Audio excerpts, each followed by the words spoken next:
Hello guys, ये है आपका लेखा शास्त्र यानी अकाउंटेंसी का 2020 का क्वेश्चन पेपर सेट है ए। चलिए देखते हैं इसमें कौन कौन से क्वेश्चंस आए थे आपके 2020 में। सेट ए के अलावा सेट बी और सेट सी भी अपलोड कर दिया गया, ज़रूर देखें। इसके जो शॉर्ट आंसर टाइप क्वेश्चंस आते हैं वो आपके जो हैं हर सेट में बहुत अलग अलग आते हैं। तो आपको कम से कम 15 से 20 क्वेश्चन ऐसे मिलेंगे जो हर सेट में अलग अलग आते हैं, जिससे आपकी अच्छी तैयारी हो जाएगी। तो सभी सेट्स को देखना बिल्कुल भी ना भूलें, अपने दोस्तों के साथ भी शेयर ज़रूर करें। इसमें पहला क्वेश्चन आया ऑब्जेक्टिव टाइप क्वेश्चन। तो इसमें साझेदारी यानी in the absence of partnership deed profit loss is distributed among partners. तो इसके चार ऑप्शन है, in capital ratio, in sacrificing ratio, in equal ratio और none of these. Second question पूछा गया है आपसे। इसमें पूछा गया है owners of a company are share holders, debenture holders और डायरेक्टर्स और नन ऑफ दीज। इसके बाद में तीसरा क्वेश्चन जो पूछा गया है उसकी बात करें, realization profit is credited in partners which account, यानी बैंक अकाउंट में, कैपिटल अकाउंट में, या फिर रिवोल्यूशन अकाउंट में, या फिर लोन अकाउंट में। उसके बाद में नेक्स्ट जो फोर्थ क्वेश्चन पूछा गया, what type of asset is goodwill. पांचवा क्वेश्चन है, in which side of balance sheet capital reserve is shown. छठे क्वेश्चन की बात करें तो इसमें पूछा गया आपसे, to whom the due amount is paid in case of death of a partner. To whom the due amount is paid in case of death of a partner. 7 से 10 क्वेश्चंस जो हैं ये 3-3 नंबर के हैं और 50 शब्द इसकी सीमा है। तो सातवां क्वेश्चन जो है, एक कंपनी के 20 रुपये वाले 25,000 या एक company issue 25,000 equity share of ₹20 each, all the amounts have been received in lump sum, pass journal entries in the books of company. उसके बाद में आठवें क्वेश्चन की बात करें, हिंदी जो मीडियम के स्टूडेंट है वो क्वेश्चन को हिंदी में आराम से पढ़ लें। आठवें क्वेश्चन की बात करें तो यहाँ पर है, Jain limited issued equity shares of ₹10 each at 10% premium payable at 20 on application, ₹30 on allotment including premium and ₹20 on first call. Ashish holder of 50 shares fail to pay allotment and first call money, his shares were forfeited, pass journal entry related to forfeiture of shares in company's book। नवा question है, write 3 reasons to give admission to a new partner. 10वें question की बात करें तो इसमें पूछा गया है, Ashish limited bought a building for ₹1,90,000 as its payment is issued equal equity shares of ₹100 fully paid at 5% discount, pass necessary entries in journal of the company। अब आ जाइए 11 और 12 क्वेश्चन जो हैं आपके 4 अंक के हैं, 75 वर्ड्स इनकी मैक्सिमम सीमा है। तो 11 क्वेश्चन पूछा गया आपसे, differentiate between sacrificing ratio and gaining ratio, any four आपको बताना है। और ऑप्शन आया था, explain any four characteristics of partnership. 12वें क्वेश्चन की बात करें तो देखिए, 12वें क्वेश्चन में हिंदी में भी दे रखा है इसको और इंग्लिश में भी दे रखा है। पहले हिंदी वाले इसको पूरा देखें, समझें। इसके बाद में हम इंग्लिश वालों के लिए भी इसको बता देते हैं।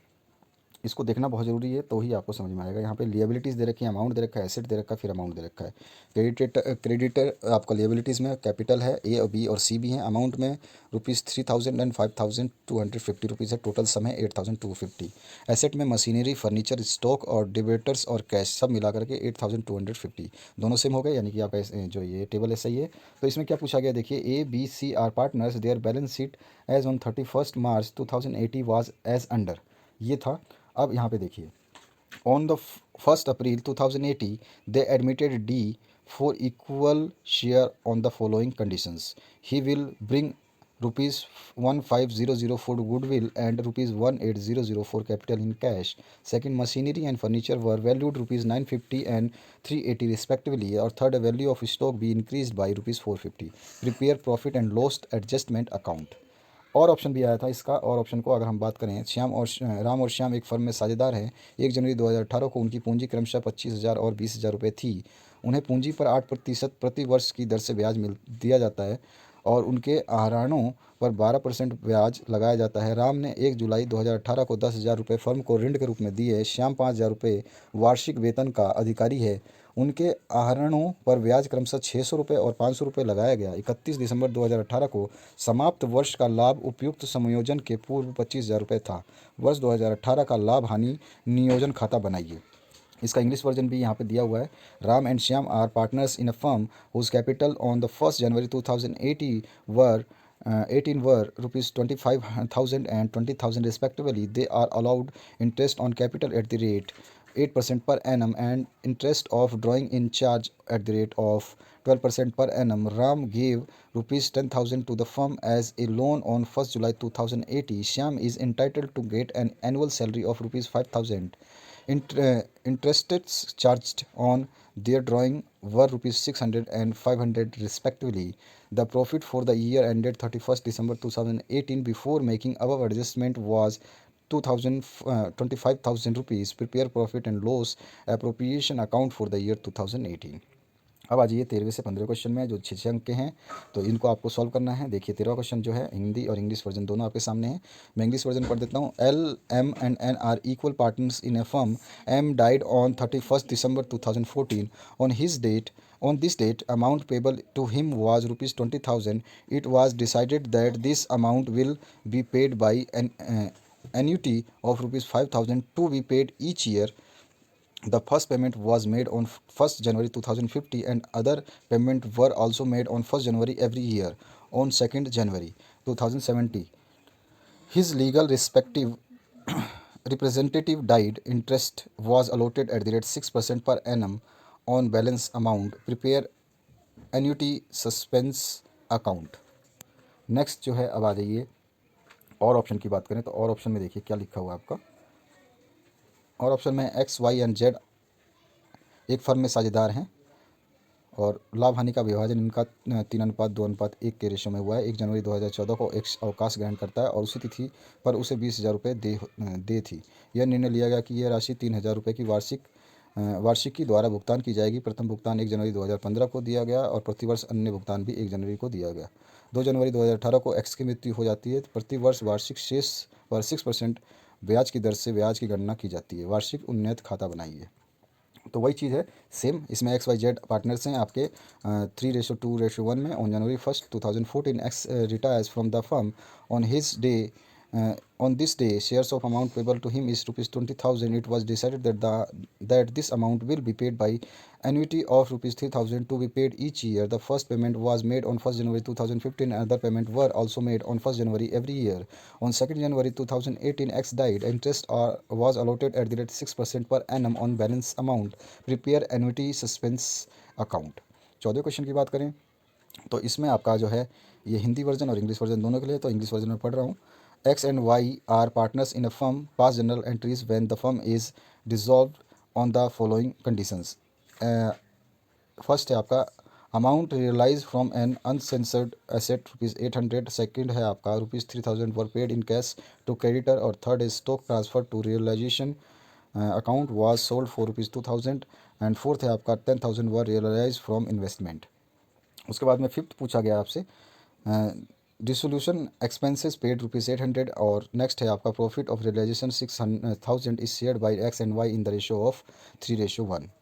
तो ये आपको पूरा का पूरा इसकी जो है पास जनरल एंट्री करनी है, ठीक है, जो भी हमने बता दिया था। और ऑप्शन में आ जाइए तो यहाँ पर जो आपका हिंदी वर्जन है इसको देख लें और मैं इसका इंग्लिश वर्जन देख रहा हूँ।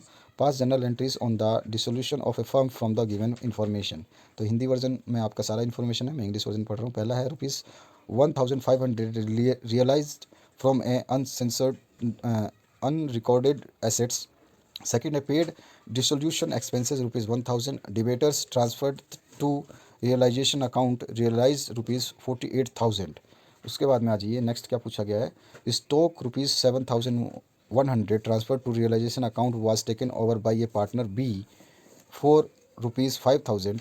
Creditor transferred to realization account paid of ₹30,000. Realization profit ₹12,000 to be distributed among B and D in the ratio of 7:5. तो इसकी जनरल एंट्री आपको पास करनी है। 15वें क्वेश्चन की बात करें। Jain limited issued 4,000 5% debenture of ₹100 each at a premium of ₹10 per debenture payable ₹20 on application, ₹50 on allotment including premium and balance on call. Applications were received for all debenture. All money were duly received. Pass journal entry in the book of the company. इसका Hindi version ऊपर है और English version हमने पढ़ दिया। और option की बात करें तो यहाँ पर भी ऐसा ही क्वेश्चन आया हुआ है, देखिए। Goel Limited issued 10,000 equity share of ₹10 each at a premium of ₹2 per share. Amount payable ₹3 per share on application, ₹5 per share on allotment including premium and balance on call. All the amount were duly received. Past journal entries in book of the company.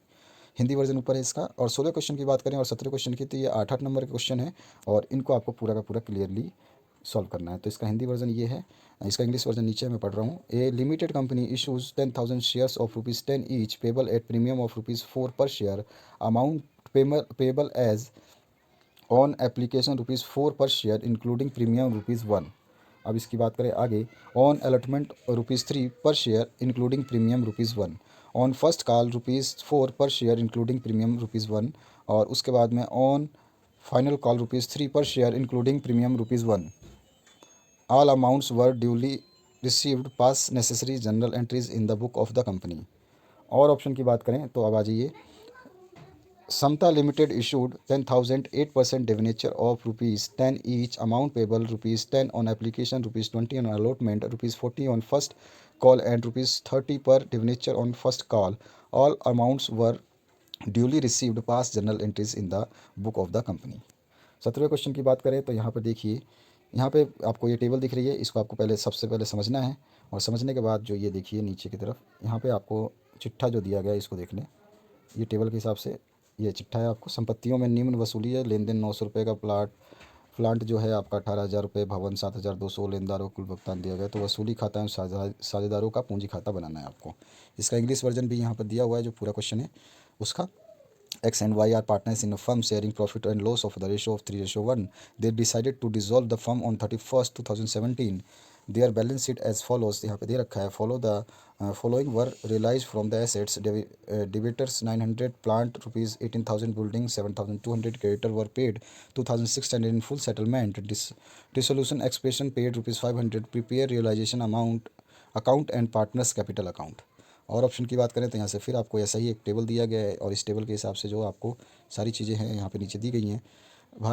Bharat के उस दिन अवकाश ग्रहण करने के संबंध में संयोजन निश्चित हुए, जो यहाँ पे दे रखे 13 नंबर पेज पे ये रहे। तो इनको पढ़ने के बाद आपको 31 दिसंबर 2016 का मूल्यांकन खाता साझेदारों के पूंजी खाता बनाना है।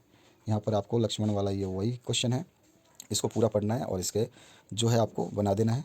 तो ये आपको जो है लिएबिलिटीज़ अमाउंट और एसेट्स दे रखे हैं, और सारे के सारे आपको जो कैपिटल अकाउंट है आपको ये पार्टनर्स का प्रिपेयर करना है रिवोल्यूशन अकाउंट के साथ में। अब खंड बी की यानी सेक्शन बी की बात करते हैं, analysis of financial settlement statements. तो इसमें क्या है, 18 क्वेश्चन है, सही विकल्प चूज द करेक्ट ऑप्शन। तो यहाँ पर balance sheet is called statement of asset, statement of liabilities, position of statement, income of statement. 19वां क्वेश्चन है, write the formula to calculate current ratio. 20वां क्वेश्चन है, रोकड़ प्रवाह, यानी कि 20वां और उससे 22वें क्वेश्चन जो हैं ये आपके शॉर्ट आंसर टाइप है, ठीक है। Explain any 4 objective of cash flow statement, और ऑप्शन है differentiate between cash flow statement end fund flow statement. Any 4 आपको बताना है। 21वें क्वेश्चन की बात करें तो ये आपको क्या करना है, from the following information calculate cash flow from the operating activities. ये आपके सामने टेबल है, इसके हिसाब से आपको वर्ष 2017 के दौरान हुआ लाभ जो है वो 25,000 रुपये दे रखा है। तो आपको इस रोकड़ प्राप्ति की गणना जो करनी है आपको, ठीक है। इससे क्वेश्चन के और में जो आया है यहाँ पर देखिए, लाभ हानि का टेबल दे रखा है, निम्न सूचनाओं से संग्रहण क्रियाओं से रोकड़ प्रवाह की गणना करनी है आपको, ठीक है। यहाँ पर इसका इंग्लिश में दे रखा है, calculate cash flow statement from the following information. इसके बाद में 22वें क्वेश्चन की बात करें तो इसमें आपका जो है देखिए 22वां क्वेश्चन जो है, from the given information calculate current ratio. तो स्टॉक है 26,000, डिबेटर्स है आपका 20,000, बिल रिसीव्ड है 6,000, advance tax paid ₹3,000, cash in hand ₹20,000, creditor से जो है ₹30,000, बिल पेबल 18,000, बैंक ओवरड्राफ्ट है 2,000। इसके हिसाब से आपको कैलकुलेट करना है करंट रेशियो। और ऑप्शन में आए तो यहाँ पर calculate quick ratio from the following datas. तो यहाँ पे करंट लायबिलिटीज़ है 1,40,000, वर्किंग कैपिटल है 1,80,000, क्रेडिटर जो रुपीज़ है वो 3,000, स्टॉक है 1,10,000 का। तो इसमें आपको क्विक रेशियो जो है आपको कैलकुलेट करना है। इसके बाद में आ जाइए नेक्स्ट जो है आपका 23वां जो क्वेश्चन है वो 6 नंबर का है। तो यहाँ पर देखिए क्या है, इसमें चॉइस है, इसमें explain the limitation of analysis of financial system any 6, और explain the importance of analysis of financial settlement. तो स्टेटमेंट 1 इन दोनों में से आपको जो सूट करता है वो आप कर सकते हैं। सेक्शन सी की बात करें कंप्यूटर अकाउंटिंग की, तो इसमें आपका 18वां जो क्वेश्चन है देखिए, इसमें 18वां और 19वां क्वेश्चन जो है एक एक अंक के हैं, इनको सही विकल्प आपको चूज़ करना है। DBA is called base of database, database application, database administration और डेटाबेस एडमिन। 19वां क्वेश्चन है, write any 2 examples of hardware of computer. 20 से लेके 22 जो क्वेश्चन है 4 4 नंबर के, उत्तर सीमा 75 वर्ड है। तो 20वां क्वेश्चन देखते हैं हम। Explain various application of data management system any four बताने हैं, और ऑप्शन आया था explain any four advantages of data management system. 21वां क्वेश्चन है write any four characteristics of electronic spreadsheet, और ऑप्शन में आया है write any four utilities of electronic spreadsheet. 22वें क्वेश्चन की बात करें तो इसमें आ गया है explain any four main characters of computer, characteristics of computer, और explain types of computer on the basis of functionality, इसका और ऑप्शन था। 19वें पेज पे आ गए हम, लास्ट जो पेज है इस पे आ गया आपका 23वां क्वेश्चन, जो कि है आपका 6 मार्क्स का, और आंसर जो है लिमिट इसकी 125 वर्ड्स है। तो right the points on which should be kept in mind before taking any kind of accounting package software. Any 6 आपको बताना है, जब कोई भी अकाउंटिंग सॉफ्टवेयर लेते हैं तो उससे पहले आपको ये चीज़ें ध्यान रखनी है। और ऑप्शन है पेरोल के घटकों को समझाइए, कोई भी 6, explain the factors of payroll, any 6। तो आशा करता हूँ ये अकाउंटिंग का पेपर आपको समझ में आ गया होगा। आपके जो दूसरे सेट्स हैं वो सभी के सभी अवेलेबल हैं, ज़रूर उन क्वेश्चंस को देखें क्योंकि उनमें अलग अलग क्वेश्चंस आएंगे। तो उन सभी को देखने से आपकी तैयारी अच्छी हो जाएगी। बने रहें इस चैनल के साथ में। टॉपर्स की आंसर शीट देखना ना भूलें कि वो कैसे लिखते हैं, ताकि उनके अच्छे नंबर आते हैं। तो उनको ज़रूर देखें एक बार, थोड़ा सा टाइम लगेगा लेकिन आपको कुछ समझ में आएगा उस आंसर शीट्स को देखने से। और जितने भी क्वेश्चन पेपर्स हैं वो सारे के सारे आपको इसी चैनल पर मिल जाएंगे। कोई भी आपको दिक्कत होती है तो कमेंट करना बिल्कुल भी ना भूलें। जो भी लिंक है वो इसी वीडियो के डिस्क्रिप्शन में हमने डाल दी है, ध्यान से देखेंगे तो सब कुछ मिलेगा। Thank you very much for watching this video. Share और सब्सक्राइब और लाइक करना बिल्कुल ना भूलें।